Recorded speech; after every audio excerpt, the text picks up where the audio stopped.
வணக்கம் நேயர்களே, நான் உங்கள் திவ்யா ஜித்ராஜ். இன்றைக்கி நம்ம பார்க்க போகிறது விக்ரமாதித்தன் கதையோட தொடர்ச்சி தான்.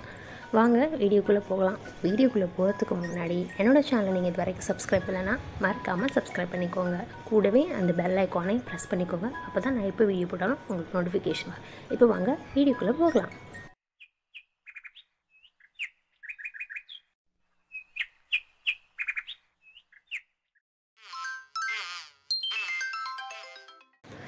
பதுமை சொன்ன கதை.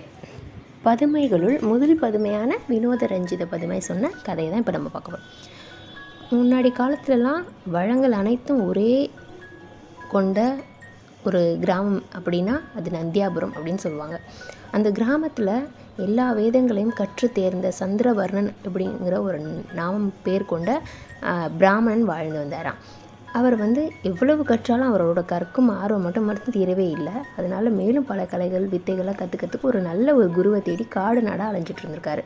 ஒரு நாள் ரொம்ப களைப்பாக இருந்தோன்னே ஒரு கொலக்கரை பக்கத்தில் உள்ள ஒரு அரச மரத்தடியில் போய் படுத்திருக்காரு. அப்போது அந்த மரத்தில் இருந்த ஒரு பிரம்மராட்சன் அவர் முன்னாடி தோன்றி, நான் கேட்கும் கேள்விகளுக்கு நீ சரியாக பதில் அளிக்கலைன்னா உன்னை நான் தின்னுடுவேன் மென்று அப்படின்னு சொல்லி பயமுறுத்துது. உடனே சந்திரவர்ணன் தான் எல்லா கலைகள்லையுமே தேர்ந்தவராச்சே. அவர் படிக்காத நூல்களே கிடையாது. ஸோ அவ்வளோ ஒரு நல்ல பண்டிதர் அவர். அதனால் அந்த பிரம்மராட்சன் கேட்ட எல்லா கேள்விக்கும் ரொம்ப ஈஸியாக ஆன்சர் பண்ணிட்டாராம். அப்போது அந்த ராட்சன் ரொம்ப அவரோட பதிலை கேட்டு ரொம்ப திருப்தி அடைஞ்சிருக்காரு. அப்புறமா சந்திரவர்ணனிடம் தன்னோட கதையை சொல்ல ஆரம்பிக்கிறாரு அந்த பிரம்மராட்சன். சந்திரவர்ணா, நானும் உன்ன மாதிரி முந்தைய ஜென்மத்தில் ஒரு பிராமண குலத்தில் பிறந்தவன் தான். நான் எண்ணற்ற நூல்களையும் வித்தைகளையும் கற்று ஒரு குருவோட ஸ்தானத்தை அடைஞ்சிட்டேன். ஆனால் நான் என்னோடய சீடர்களுக்கு முழு வித்தையும் கற்றுக் கொடுக்காம அவங்கள்ட்ட தட்சணையை மட்டும் பெற்று வந்துட்டு இருந்தேன். அதனால் அந்த ஜென்மத்தில் செஞ்ச பாவனால் என்னை யமராஜன் சபிச்சு ராட்சத நிலையை நான் அடைஞ்சிட்டேன். அந்த நேரமே யமராஜன்ட்ட நான் பாவத்துக்கு பிராயச்சித்தம் கேட்டப்போ அவர் என்னிடம் நீ கற்ற அனைத்து வித்தைகளும் ஒரு நல்ல சீடனுக்கு முழுவதுமாக கற்று தருகிறாயோ அப்போதே நீ சாப விமோசனம் பெற்று விடுவாய் அப்படின்னு சொல்லி எனக்கு கொடுத்துருக்காரு. அதனால தான் நான் ஒரு 2000 ஆண்டுகளாக நான் இந்த மரத்தின் மீது ஆத்மசாந்தி பெறாமல் ஒரு நல்ல சீடனை தேடி உலாவி வந்துட்டுருக்கேன் அப்படின்னு. உடனே பிரம்மராட்சனுக்கு கதையை கேட்ட சந்திரவர்ணன் சொல்கிறாரு, நானும் ஒரு நல்ல குருவை தான் தேடி வந்துட்டுருக்கேன் அப்படின்னு. அதை கேட்டு அந்த ராட்சசன் மகிழ்ச்சி அடைகிறாரு. அதோடு சந்திரவர்ணனுக்கும் அனைத்து வித்தைகளையும் கற்றுக் கொடுக்க ஒப்புக்கொள்கிறாரு. ஆனால் ஒரு நிபந்தனையை விதிக்கிறாரு. இது என்னென்னா, அந்த நிபந்தனை என்னென்னா 6 மாதங்களுக்கு உணவே உண்ணாமலும் உறங்காமலும் இருக்கணுமா. அந்த சந்திரவர்ணனும் அவரோட நிபந்தனையை ஒத்துக்கிட்டு ராட்சசன்ட்ட அந்த வித்தைகள் எல்லாத்தையும் கற்றுக்கிறதுக்காக ஆரம்பிக்கிறாரு. இருந்தாலும் அந்த ராட்சசன் என்ன பண்ணா, இவர் மேலே உள்ள சந்திரவர்ணன் மேலே உள்ள ஒரு கருணையால் பசி தாகம் தூக்கம் ஏற்படாமல் இருக்க ஒரு மந்திரத்தை அவருக்கு சொல்லிக் கொடுக்குறாரு. அதோட ஒரு நல்ல முகூர்த்த நாளில் வித்தைகள் அனைத்தையும் சந்திரவர்ணனுக்கு கற்றுக் கொடுக்க ஆரம்பிக்கிறாரு. சந்திரவர்ணன் அனைத்து வித்தைகளையும் பயபக்தியுடன் கற்றுக்கொண்டார். அதன் குறிப்புகள் அனைத்தையும் ஒரு அரச இலையில் எல்லா அரச இலையிலையும் எழுதி வைக்கிறாரு. இப்படி 6 மாதங்கள் கடந்து ஓடியது. ஒரு கட்டத்தில் தன் ஆயுள் முழுவதும் கற்ற அனைத்து வித்தைகளையும் சந்திரவர்ணன் 6 மாதத்தில் கற்றுக்கொண்டதை எண்ணி பிரம்மராட்சன் ரொம்ப பூரிப்படைஞ்சிறாரு. அதோடு என்ன ஆகுதுன்னா, சந்திரவர்ணா, எனது சொல்லுக்கு கட்டுப்பட்டு எல்லா வித்தைகளையும் கற்றுக்கொண்டாய். அவைகள் உனக்கும் உனது சந்ததிக்கும் துணை அழிக்க கடவது. இனி நீ ஊருக்கு போய் விரும்பிய பெண்ணை திருமணம் செய்து இல்லற வாழ்க்கையில் வாழ்வாயாக அப்படின்னு சொல்லிட்டு மோட்சம் அடைந்தார் அந்த பிரம்மராட்சன். சந்திரவர்ணனும் குருவை வணங்கிட்டு வித்தைகள் எழுதப்பட்ட அந்த அரச இலைகளையும் எல்லாத்தையும் பத்திரமா எடுத்துக்கிட்டு ஊர் திரும்பும் வழியில் ரொம்ப களைப்பாக இருந்ததுனால கன்னியாபுரிங்கிற ஒரு ஊரில் கடத்தெருவில் உள்ள ஒரு வீட்டு திண்ணையில் உட்கார்றாரு. அங்கே அமர்ந்தவர் ஒரு கட்டத்தில் மயங்கி படுத்தேட்டார். அப்படியே இருக்க அன்றைய இரவு பொழுதும் கழிந்தது. அதிகாலையும் விடிந்தது. அந்த வீட்டுக்காரியான தாசி அலங்காரவல்லி கதவை திறந்து வெளியே பார்க்குறப்போ ஒரு மயங்கிய நிலையில் அவள் வீட்டு வாசலில் ஒரு பிராமணன் படுத்திருப்பதை பார்க்குறாங்க. உறக்கமின்றி 6 மாதங்கள் போக்கியதால் தூக்கத்திலேருந்து தாசியால் எவ்வளவு முயன்றும் எழுப்பவே முடியல. இறுதியில் ஒரு மருத்துவமனைக்கு அழைச்சிட்டு போய் சந்திரவர்ணனுக்கு வைத்தியமும் செய்கிறாள். அப்போது அந்த வைத்தியம் பல வாரங்களுக்கு தொடர்ந்தது. சந்திரவர்ணனால் உணவு கூட உண்ண முடியவில்லை. அதனால் சோற்றை சாராக்கி அந்த சாரத்தை அவன் மீது பூசினாள். அதனால் கொஞ்சம் கொஞ்சமாக சந்திரவர்ணன் தனது பழைய நிலையை அடைகிறான். முழுவதும் குணம் பெற்றான். தாசியோ அந்த குறிப்பிட்ட காலத்தில் சந்திரவர்ணன் மீது காதல் கொள்கிறான். ஆனால் அவனோ அதனை அறியாதவனாக இருக்கிறான். இவ்வாறு நாட்கள் மெல்ல மெல்ல நகர்ந்தது. ஒரு நாள் சந்திரவர்ணன் தாசியின் மனநிலை அறியாமல் தான் ஊருக்கு கிளம்புவதாக கூறினான். அந்த தாசியோ அவனை தடுத்தாள். காரணம் அறியாமல் விவரத்தை கேட்டான் சந்திரவர்ணன். தாசி சொல்கிறாங்க, தனது மன விருப்பத்தையும் தன்னோட காதலையும் அவங்கள்ட்ட வெளிப்படுத்துகிறாங்க. அப்போது தன்னை திருமணம் செய்து கொள்ளுமாறு அவனை போட்டு நச்சரிக்கிறா, அழுறா, புரள்றா. ஆனால் சந்திரவர்மனும் தான் ஒரு பிராமணன் என்ற அந்த ஒரே காரணத்தை மட்டும் திரும்ப திரும்ப சொல்லி தாசியை மனம் செய்ய கொள்ள ஒரேடியாக மறுத்துவிட்டான். இவ்வாறு அந்த தாசிக்கும் சந்திரவர்மனுக்கும் இடையே ஏற்பட்ட இந்த வாதம் ஒரு விவாதமாக மாறி ஒரு வழக்காகவே பரிணாமம் பெற்று அந்நாட்டு அரசவைக்கு சென்றது. அந்நாட்டு அரசன் சுத்தவர்மன் அவர்கள் இருவரையும் அழைத்து விசாரிக்கிறாரு.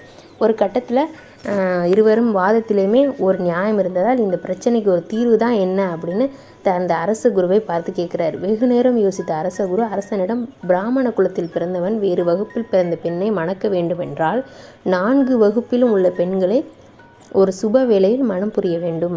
அதைத்தான் தர்ம சாஸ்திரங்களும் கூறுகின்றன அப்படின்னு சொல்கிறார். அதை கேட்ட அந்த அரசன் தெளிவடைந்து ஒரு முடிவுக்கு வரார். அவன் எடுத்த முடிவுக்கு சந்திரவர்மனும் முழு மனதோடு சம்மதிக்கிறார்.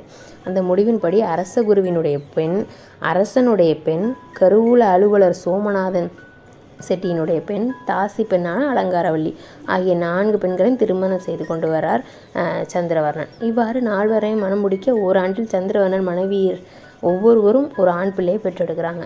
அதில் முதல் மனைவியான அரச குருவின் மகள் கல்யாணிக்கு பிறந்த குழந்தை தான் வல்லவரிஷி அப்படின்னு பேர் சுட்டுறாங்க. அடுத்த 2வது மனைவியான அரசகுமாரி சித்திரரேகையின் குழந்தை தான் விக்ரமாதித்தன் பேர் சுட்டுறாங்க. 3வது மனைவியான செட்டி மகளுக்கு கோமலாங்கி பிறந்த குழந்தைக்கு பட்டி அப்படின்னு சொல்லி பேர் சொல்கிறாங்க.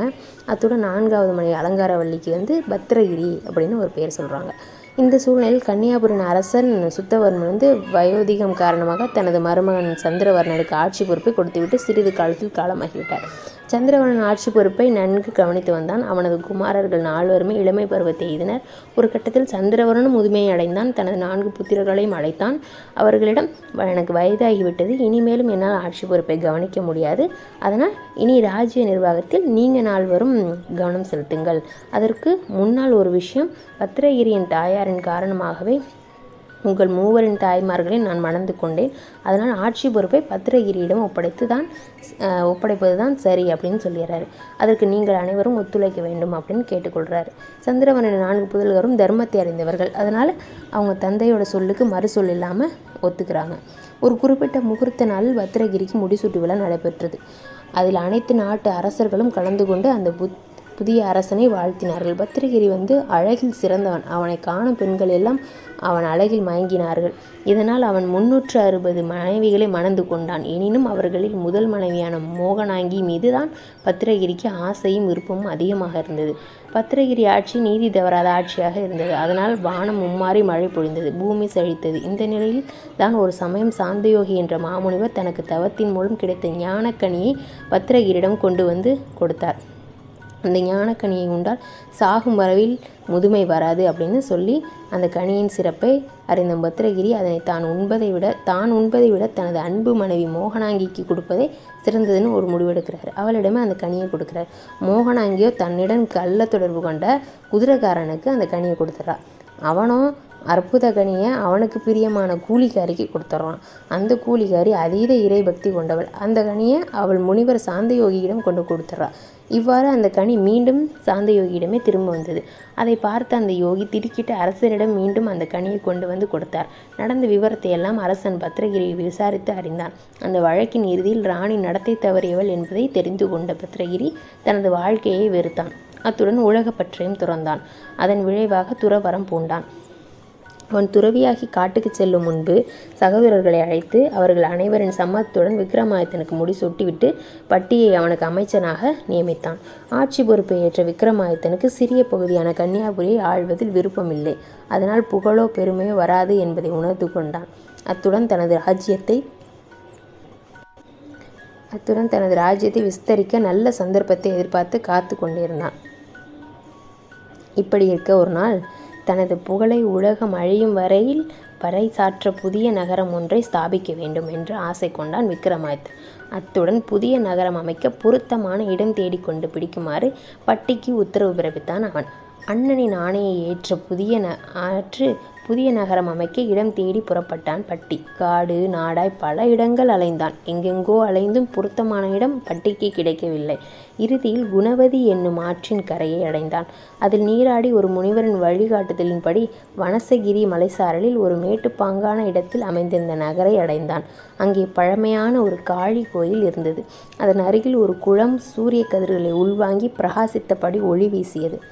பட்டி பயபக்தியுடன் குளத்தில் நீராடிவிட்டு அந்த காளி கோவிலுக்கு சென்று அங்கு ஒரு குத்துக்கல்லின் மீது எழுதப்பட்டிருந்த வாசகங்களின் மீது பட்டியின் பார்வை சென்றது. அந்த வாசகம் என்ன அப்படின்னா, குளக்கரையில் கட்டப்பட்டு உள்ள 7 உரிகளையும் ஒரே வெட்டில் வெட்டி அப்படியே குளத்தின் மையத்தில் உள்ள வேல் முனையில் தலைகீழாக பாய்பவர்களுக்கு காளிதேவி நேரில் தோன்றி எப்போது வேண்டுமானாலும் அவர்கள் நினைக்கும் போதெல்லாம் வேண்டிய வரத்தை உடனுக்குடன் அளிப்பாள் அப்படின்னு இது காளிதேவியின் வாக்கு அப்படின்னு அந்த கல்வெட்டில் எழுதியிருக்கு.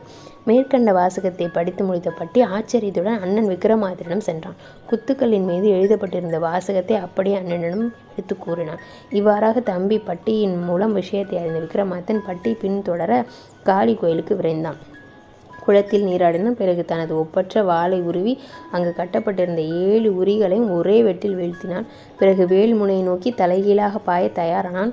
அவ்வாறு விக்ரமாதித்தன் பாய போகும் சமயம் காளிதேவி அவனுக்கு முன்னால் தோன்றி அவனை தடுத்து நிறுத்தினாள். காளியை நேரில் கண்ட விக்ரமாதித்தன் ஆனந்தம் கொண்டான். அந்த ஜெகன்மாதாவை வணங்கினான். மறுபுறம் காளிதேவி விக்ரமாதித்தன் அரசாங்க கருவூலத்தை பொன்னும் பொருளும் கொண்டு நிரப்பினாள். அத்துடன் விக்ரமாதித்தனுக்கும் பட்டிக்கும் வேண்டிய வரங்கள் அனைத்தையும் தந்தாள்.